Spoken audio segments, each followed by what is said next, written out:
Canadians are angry, and it's not really hard to see why. As far back as I can remember, Canada's always been this great country that everybody really loved. Like, even in America, people would say, oh, Canadians, you guys are great. You guys are the nicest people. But recently, Canadians hate Canada. And it's this new phenomenon that's never existed before.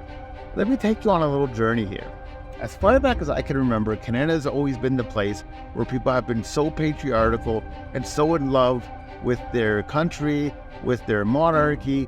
Anything Canada did was always viewed as incredibly amazing.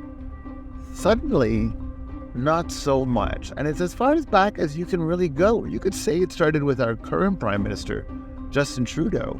But that really wouldn't be too fair, because even then, Stephen Harper did a lot of nasty things near the end of his term. So as far back as you can look, Canada's been this downward, pool of problems. I don't want and peace. It's starting to show. I want problems, Canadians always. now are actually angry and leaving Canada by the thousands. Canadians are so upset that you can't really blame them, because everything's changed on them. You want to take things that conservatives love. Look at the example of guns, right? Everything about gun laws has changed so dramatically that it's almost unrecognizable. You want to take things that the left likes. Talk about freedoms.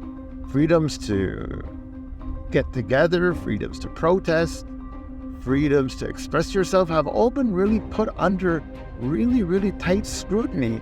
Even the freedom to post online has changed so dramatically. The most problematic for most Canadians right now is the fact that our taxes are just gouging at this point. Our taxes are so difficult to overcome that we pay for everything. We have this new tax called the carbon tax. And if an election were to come, my fear, of course, is that no politician truly gets how the Canadian actually feels, because let's be honest, politicians care about voters only when it's time to vote. Prior to that moment, nothing really matters. Justin Trudeau, Pierre Poilievre, all of these guys is really just a different flag, but really for the same team. Who's really going to help the average Canadian? Who's going to help the guy working 2 jobs? Who's going to help the girl trying to raise a family and work 2 jobs? It's just become so difficult to understand how this all works. Our costs are so expensive. Our gas is so expensive. Our utilities are so expensive. Our food is so expensive.